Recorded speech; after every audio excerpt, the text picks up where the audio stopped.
These are easy, but when I have to sit down and start talking to people one-on-one, now that's real. That's tough. That's when you have to know what you're talking about and you have to believe it. Does that make sense? You see, presentations are easy. That's canned. One-on-one? Oh, now that's difficult. Friends, that's what we need to be, though. And we only get that way by demolishing strongholds, by understanding the way that the world is seeing us and how we can break down those barriers that keep us from being able to have real conversations with people and getting real ourselves, having real answers for ourselves. That verse in Corinthians is so powerful. Think about this. For the weapons of our warfare are not carnal. But you know whose weapons are carnal? Satan. Ours aren't, but his are. But mighty through God to the pulling down of strongholds. Watch this, verse 5. Casting down imaginations and every high thing that exalteth itself against the knowledge of God. I found that amazing. Casting down imagination. Satan is going to use these things, these carnal things, imagination, to confuse us. You see, friends, the very first step in being able to be real with people and to talk with people and to have conversations with people is to recognize there's a problem going on. What Ken went through, the teaching of how to put on the biblical glasses and understand why they understand the world totally differently than we understand the world. You see, without recognition, there can be no resolution. We have to recognize that there is a battle going on. That's what that word says. Warfare. And that word there is not just a little skirmish. It's an all-out assault. And that is going on in our world today spiritually. And the world has been very smart. Secular quote here for you. It is time to recognize that the true tutors of our children are not school teachers or university professors, but filmmakers, advertising executives, and pop culture purveyors. Disney does more than Duke. Spielberg outweighs Stanford. MTV trumps MIT. Now that's a secular man, MIT grad, professor at the University of Maryland. He recognizes what is being used to get us to take off our biblical glasses and willingly put on the world's glasses to understand the world that we live in. And when we do that, it diminishes our faith. I've spent a lot of time and money to make this presentation because I want to influence you. I'm being honest. I want to indoctrinate you. But so do they. So do they. Genesis 13, 8, and 9. Let's start with Abraham and Lot. You're familiar with Abraham and Lot, right? Abraham and Lot are traveling, and they get to the point where their group is getting so big that Abraham says to Lot, Lot, I don't want any problems with you. So you know what? You make the call. We don't have enough resources. Our group's getting too big. So you need to make the call. If you go to the left, I'll go to the right. If you go to the right, I'll go to the left because I don't want any problems. And it says in verse 10 that Lot had to make an important decision, and he did it by, he lifted up his eyes. Interesting phrase. Friends, don't take the scripture just at face value. Get into it and dig. That little phrase right there, that he lifted up his eyes, actually means this, that he once cast about within his own mind to make choices. He considered within himself what was the best. You see, he looked around with his physical eyes and said, oh, hey, there's the cities over there. Look at the plains. They've got plenty of grass for the sheep and for the animals, and they've got water. He used his physical eyes to make a very important decision. Friends, should you use your physical eyes to make an important decision in life? Should you? You can talk to me, it's okay. Should you use your physical eyes to make an important decision in life?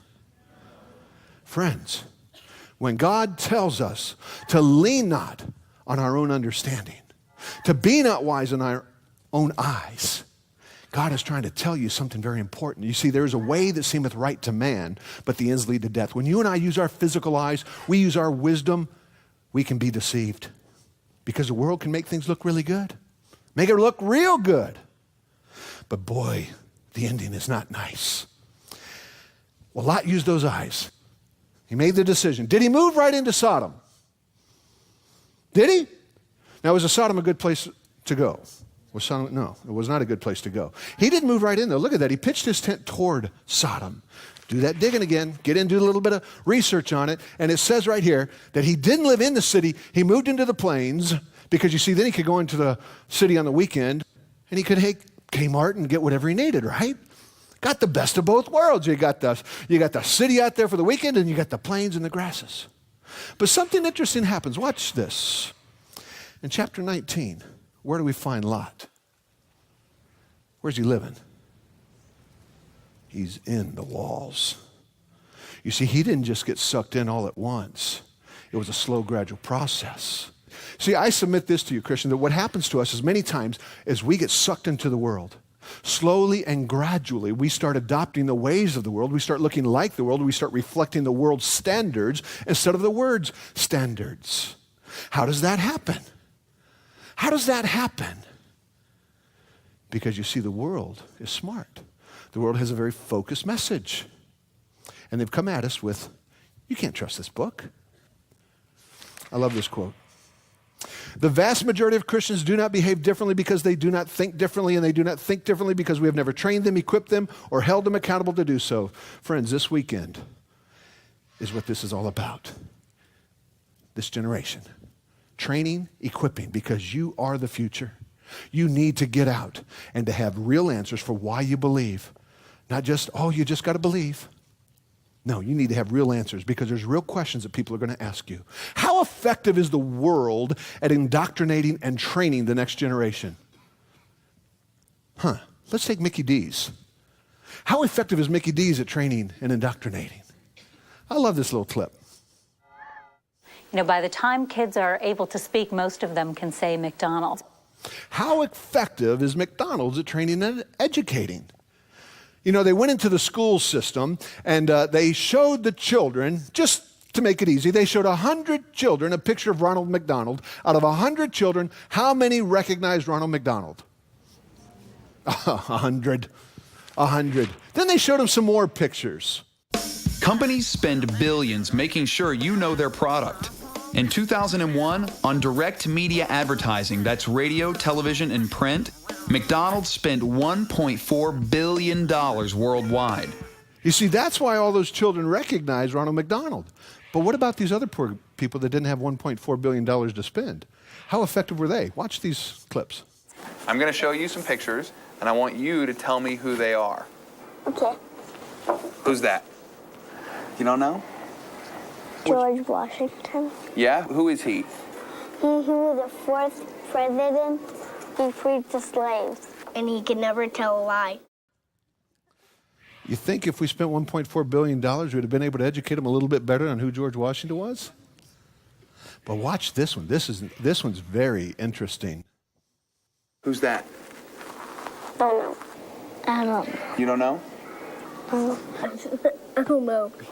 George W. Bush? Nope. That's a good guess, though. Only one child could take a guess at this mysterious figure. Who in the world could they be talking about?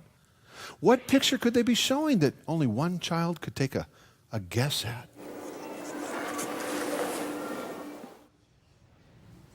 How effective has the world been at indoctrinating?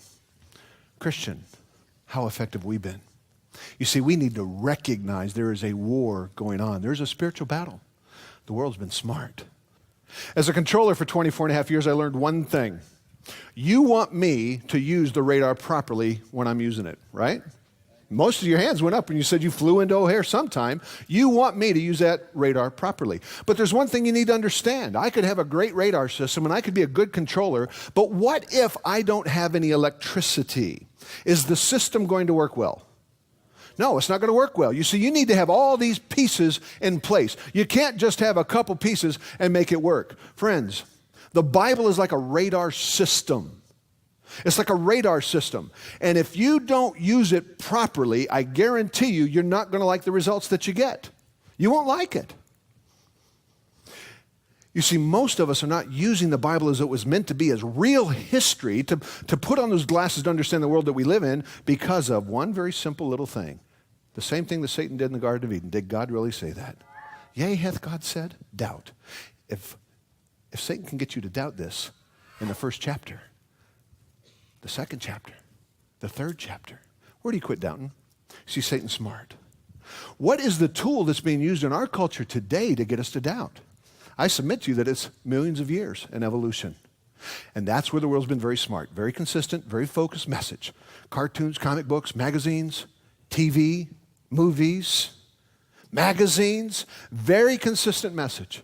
So let's get in and look at just a few of these things so that we can start getting our radar turned on. As a Christian, I want you to at least walk away from this weekend having your radar turned on so that the next time you're watching TV and these things come across the TV, you find a way to catch them and then use them to educate other Christians around you. Look at the message that's going on, but then also use them as talking points with non-Christians. How do you use the culture? Not be abused by the culture, but how do you use the culture to reach them with the gospel of Jesus Christ? That's what we want to do.